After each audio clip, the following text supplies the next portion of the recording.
to Shelley Cooks. I am about to show you right now the easiest recipe you will ever make for a relish, and I promise you it will be your absolute favorite.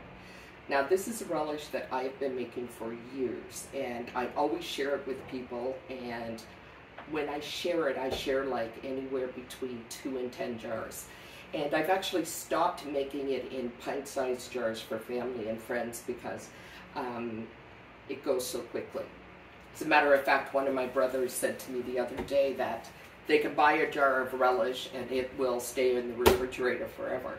But this, he said, will last at most 2 weeks for a jar. So I'm going to share this with you. You will be shocked and surprised at how simple it is. And you have to promise me that you will try it. Okay?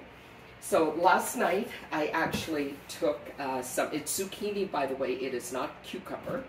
So I took 12 cups of zucchini, grated zucchini, 12 cups. And there's 4 cups of onions that I also put through the grater in the food processor.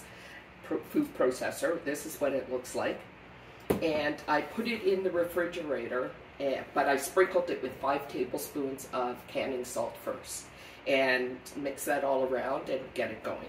So now what we're going to do is we're actually going to rinse this and drain it really well and put it in the pot. And then to the pot we're going to add just a couple of other things, very simple things, and put it on the stove. It's very simple, it's very quick. So again, so far we have in this 12 cups of grated zucchini, 4 cups of grated onion, and 5 tablespoons of canning salt. So in here I have my strainer and I have a spider. So I'm just going to use the spider to take it out and put it in my strainer. I'm going to use cold water.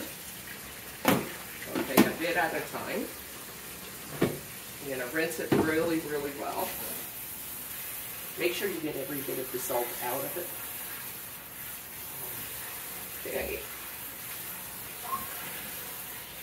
Because we've already salted it last night, even though we're rinsing it, some of the salt will remain, and so there will be no need to add additional salt to it. I think the biggest thing is that we're going to make sure that we drain it well, okay? We've got this pretty much drained well. Squeeze it there. This may be one of my last projects for canning this year. So I'm just going to do that in there. And now I will get the rest of this in there.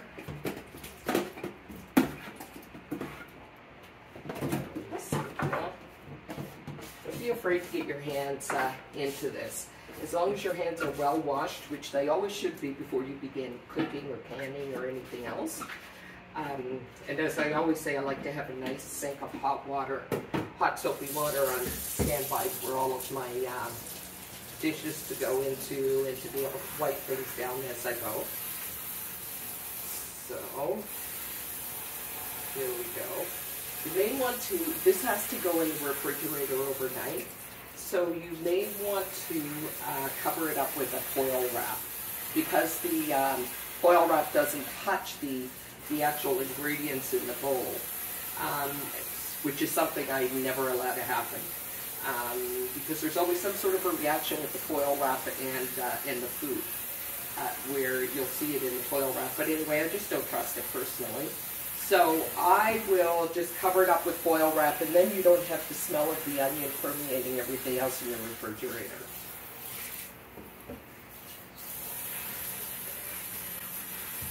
Gotta give this get a nice good rinse before we turn this off and begin working on. I think that's pretty good there. There we go. Now to this, we are going to add 1 green pepper and 1 red pepper. And we're going to make sure that they are diced really fine. I have a little contraption that I got on Amazon that I absolutely love. And I've always been somebody that prefers doing things by hand, but gosh, this thing saves me a lot of time. It's just a wonderful, simple little thing. I think it's like $35, but you get uniform sizes. It's a chopper, and you get uniform sizes, and you can use different shape choppers with it. I'll show you when we get to that point. Okay guys, so now we're on to the part where we're going to be cutting up our peppers. So as I said, for this relish recipe, we'll need 1 red pepper and 1 green pepper. This here is the chopper I was telling you about. It makes a little bit of noise, but it is awesome. Sometimes you gotta give it a little bang. That's all right. There. So let me show you what I'm using, which attachment I'm using, because I want to really fine chop with this, really fine dice. So this is the one that I am using.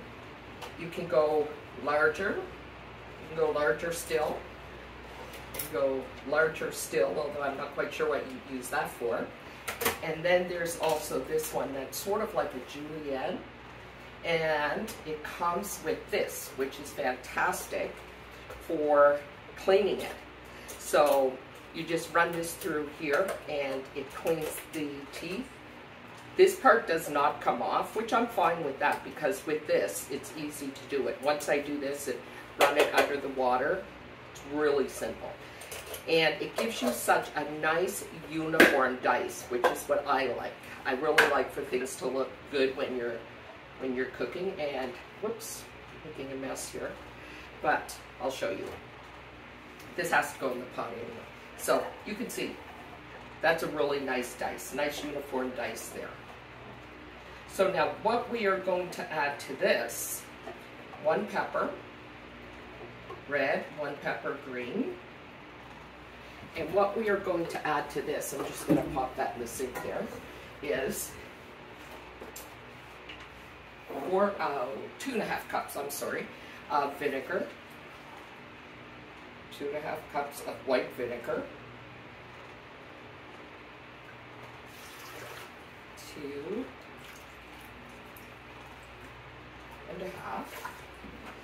and 4 cups of white sugar. Okay.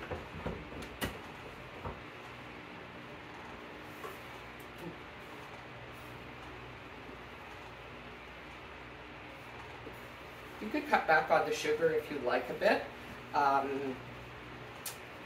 Oops. 4 cups of sugar is what we like, what works for us. And people that I make it for really seem to enjoy that. Okay, so here we have 1/2 teaspoon of black pepper. We have 1 teaspoon of turmeric, 1.5 teaspoons of celery seed, and we are going to put that all in there. Let me put this here as well. We also have in this 3/4 of a cup of, 3/4, I'm sorry, of a teaspoon of nutmeg. So we have all of this, it's all together. Now we add in our zucchini. By the way, I've cut down on the pot size. I'm used to making this in 2 or 3 times the recipe. So I'm used to making it in a big pot. This is actually, I think, the first time I've ever made just a single batch, which will give you a good, I think it's 6 or 7 pints that this should give us, which isn't too bad. You'll notice that when it comes time for me to can this up, that some of the jars I'm using are not standard canning jars, so I wouldn't use them for preserving, but because some of them are going to be going to people who will be using them so immediately, so they'll store them in the refrigerator for a couple of weeks and then use them. These are the jars that I'm using, and I'll do that sometimes because I don't like to throw out jars. And so if I have a jar that is not your standard canning jar, I'll use it if it's something that's not going to be stored. If it's going to be something that's going to be refrigerated, it's perfectly fine for that. For example, when I sun-dry shouldn't say sun-dry, but I call them sun-dry, when I dehydrate my tomatoes and I just cover them in olive oil, I store that in the refrigerator. And so because I do that, I can just use just a standard jar. It never gets canned. It doesn't do pressure canning or a hot water bath or anything like that. So now that we have this all mixed up, I'm hoping you can see this a bit, we are going to put this on a burner, bring it to a boil, reduce the heat, and let it simmer for 30 minutes. And then it's ready for canning. And when we can it again, it's a water bath canning, and it's going to be for 30 minutes as well. And as we know, the 30-minute timer starts after you hit the rolling boil. In here, I have my jars. They're all sterilizing. They're nice and hot. In here, I have my lids in hot water. So now it's just a matter of waiting for this to cook and be ready to be canned. So we'll see you back in a second. Okay, I hope you guys can see this. So it's quite thick, which is nice. So if it were thinner, I would put in a tablespoon of cornstarch with a tablespoon of water. But this does not need it at all because it's nice and thick, which is good. That means that we've squeezed most of the water out of it that was after we rinsed it. So this has been boiling now for 20 minutes, another 10 minutes, and we will come back and can it up. Okay guys, we're back, and we are about to can up the relish. And this is the relish that I swear by. As I said to you, you really must try it. It's really easy to make, as you've seen. Most of the time it's just waiting for it to cook and then to can. So it's quite thick, and we're going to start right now. My jars have been, excuse me, sterilized. All of my tools have been sterilized. My lids are here in hot water. And this one here, this recipe here, actually needs to be, because it's thick, it needs to be debubbled. So I just grabbed my debubbler, and here we go. I don't think you need to watch me do all of it, but I'm going to do a couple. And our canner is boiling away, as you may be able to hear there. And we'll just do a few jars. Head space for this is 1/2 inch as well. That just allows a little bit of room for it to expand. Doesn't need a lot.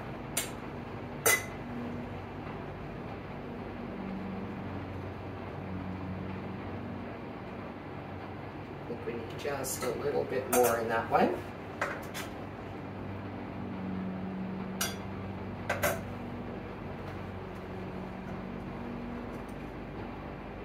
There. So what we're doing is we're just actually making sure that there are no air pockets in here. And that can actually be the reason sometimes for food spoiling. And sometimes also for not getting a good seal for that. So I just had to grab a piece of paper towel and our vinegar, and we are going to get that up in there. We're going to clean this really well.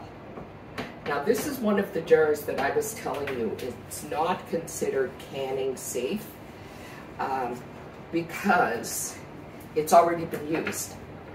So this is a jar that came from something else that we used, but as I said, I do not like to throw out good jars. So if I have somebody that needs relish right away, or if we need it for that matter right away, I will can it in this. And this here, actually, you don't even have to can it, you can even just refrigerate it. But I am going to can it, and this will not be stored. This will be used right away. One down, a couple more to go. So, let's just keep going here. This is another one of those jars that is not considered canning safe. Again, no worries. We have no intention of storing this, so it's good.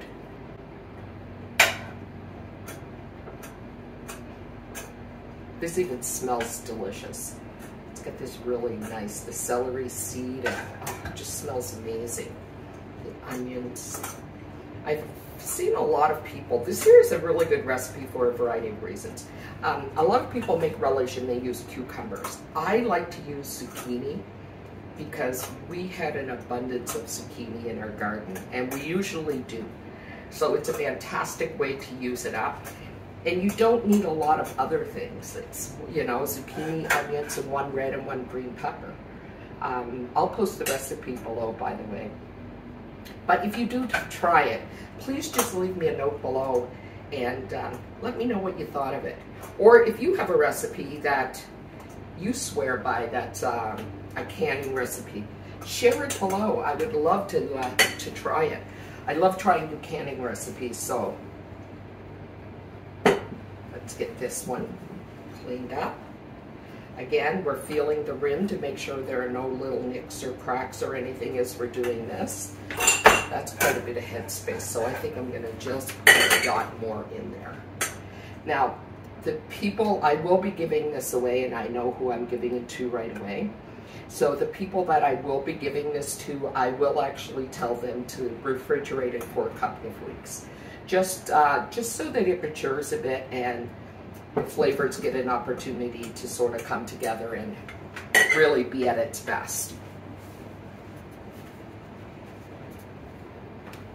And another pair. There we go. I'm going to pop this in as well, into the canner as well. Canner's going at a full boil already. Just let me finish this up and we'll come back, okay? I'll just show you at the end when I'm pulling them out, and you'll see how beautiful they look. So thank you so much for joining me again. I hope you enjoyed the video. Hope you found it interesting. I really hope you try the recipe. And if you have anything that you'd like to share, I would love to try it as well. So thanks for joining me, and I'll see you in the next video. Take care. God bless.